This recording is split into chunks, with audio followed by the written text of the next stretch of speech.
Hello student, आज हम लोग पढ़ेंगे इतिहास एक परिचय। ताकि इतिहास को कितने वर्गों में विभाजित करके आसानी से जो है इतिहास को पढ़ा जा सकता है, उसको हम लोग देखेंगे। इतिहास को जो है इतिहासकारों ने 3 हिस्सों में विभाजित किया है: प्रागैतिहासिक काल, अदैतिहासिक काल और ऐतिहासिक काल। प्रागैतिहासिक काल जिसका अर्थ है कि इसके बारे में हमारे इतिहासकारों को बहुत ज़्यादा इसके बारे में ज्ञात नहीं है, ना ही हमारे पास इसके बारे में बहुत ज़्यादा तथ्य हैं, ना ही साक्ष्य हैं हमारे पास, ताकि हम प्रागैतिहासिक काल के बारे में ज़्यादा से ज़्यादा जान सकें। अदैतिहासिक काल जो हमारे पास तथ्य या साक्ष्य तो हैं, लेकिन उनके बारे में अभी पढ़ा नहीं गया है, उनकी लिपियों के बारे में विस्तार से जो है अभी पढ़ा नहीं गया है। और अदैतिहासिक काल जिसके बारे में, जिसका मतलब होता है कि ऐतिहासिक काल का मतलब है कि जो हमारे पास साक्ष्य भी है और उनको पढ़ा भी जा चुका है। तो हमारे इतिहासकारों ने 3 प्रकार से जो है विभाजित किया है। प्रागैतिहासिक काल का मतलब 3 भागों में बांटा गया है: पूरा पाषाण काल, मध्य पाषाण काल और नवपाषाण काल।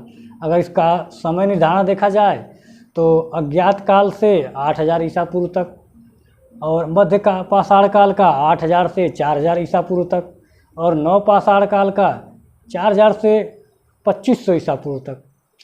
अदैतिहासिक काल जिसको 2 भागों में विभाजित किया गया है: सिंधु घाटी सभ्यता और वैदिक सभ्यता।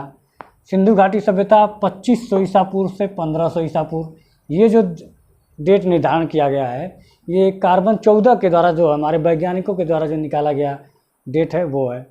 क्योंकि इसके जो इतिहासकारों ने अपना अलग अलग मत दिया है और सिंधु घाटी सभ्यता का अलग अलग काल का निर्धारण किया है। लेकिन ये जो काल निर्धारण है, ये आपका कार्बन 14 के द्वारा जो है काल निर्धारण किया गया है, जिसको वैज्ञानिकों ने निकाला है, और इसको हम लोग मान के चलेंगे। वैदिक सभ्यता 1500 ईसा पूर्व से 600 ईसा पूर्व है। वैदिक सभ्यता को जो है 2 भागों में बांटा गया है, ताकि हम उसको आसानी से वैदिक सभ्यता को समझ सके। एक ऋग वैदिक काल और उत्तर वैदिक काल। ऋग वैदिक काल 1500 ईसा पूर्व से 1000 ईसा पूर्व, और उत्तर वैदिक काल को जो है 1000 ईसा पूर्व से जो है 600 ईसा पूर्व के अंतर्गत रखा गया है। अगर अब हम ऐतिहासिक काल के बारे में अगर देखा जाए तो ऐतिहासिक काल को जो हम लोग बचपन से पढ़ते चले आ रहे हैं: प्राचीन भारत, मध्यकालीन भारत, आधुनिक भारत और आधुनिक विश्व। अगर प्राचीन भारत को देखा जाए 600 ईसा पूर्व से 700-1200 ईसा पूर्व, और मध्यकालीन भारत 712 ईसा पूर्व से 1707 ईस्वी, जब तक मध्यकालीन भारत औरंगजेब की मृत्यु के समय तक का जो कार्यकाल है। और आधुनिक भारत जो है 17वीं शताब्दी, या कह सकते हैं कि 1707 ईस्वी से 1964 तक। आधुनिक विश्व जो है 14वीं शताब्दी से 1950।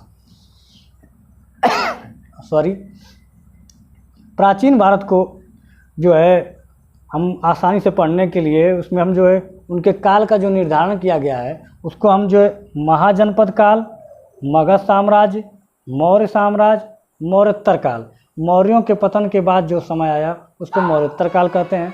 गुप्त साम्राज्य, उसके बाद जो है हर्षवर्धन का काल।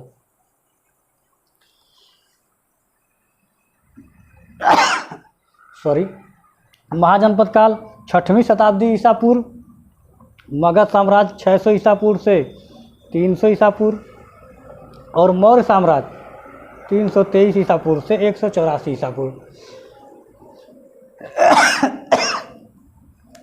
मौर्योत्तर काल जो है 184 ईसा पूर्व से 312 ईस्वी। गुप्त साम्राज्य 319 ईस्वी से 550 ईस्वी, और हर्षवर्धन का काल देखा जाए तो 606 ईस्वी से 647 ईस्वी तक है। अब इसमें भी हम जो है मध्यकालीन इतिहास को भी अलग से बांटेंगे: पूर्व मध्यकालीन, उत्तर मध्यकालीन। तो इसको जो है प्राचीन भारत या प्राचीन इतिहास को हम देखे जाएंगे तो पूरा उसका जो है विषय, पूरा जो है उसका चैप्टर जो है, जिससे प्राचीन भारत को जितने भागों में विभाजित किया गया है, उसके हिसाब से जो हमारा यहीं तक हर्षवर्धन के काल तक जो है प्राचीन इतिहास हमारा समाप्त हो जाता है। उसके बाद मध्यकालीन इतिहास के बारे में, उसके बाद जो है आधुनिक भारत के बारे में पढ़ेंगे। तो ये जो है आपका प्राचीन भारत के अंतर्गत जो है हर्षवर्धन का काल तक का जो दिया है विषय, विषय सूची उसका परिचय है एक इतिहास का। हाँ तो स्टूडेंट, आपने ऊपर देखा अभी इससे पहले कि इतिहास को 3 भागों में बांटा गया था, प्रागैतिहासिक काल, अधैतिहासिक काल और ऐतिहासिक काल। हमने आपको बता दिया। अब ऐतिहासिक काल में जो 4 भागों में बांटा गया है इतिहास को, प्राचीन भारत, मध्यकालीन भारत, आधुनिक भारत और आधुनिक विश्व। तो हमने आपको प्राचीन भारत में बताया था अभी कि महाजनपद, मगध साम्राज्य, मौर्य साम्राज्य, मौर्योत्तर साम्राज्य, गुप्त साम्राज्य और हर्षवर्धन का काल आया था। लेकिन अब जो है मध्यकालीन भारत को देखेंगे कि इतिहासकारों ने 2 भागों में बांटा। जैसे कि पूर्व मध्यकालीन 8वीं से 12वीं शताब्दी और उत्तर मध्यकालीन 12वीं से 18वीं शताब्दी। मध्यकालीन इतिहास को समझने के लिए जो है 2 भागों में बांट दिया गया, 8वीं से 12वीं शताब्दी और 12वीं से 18वीं शताब्दी तक जो है पूरा का पूरा मध्यकालीन इतिहास है और 2 भागों में बांटा गया है।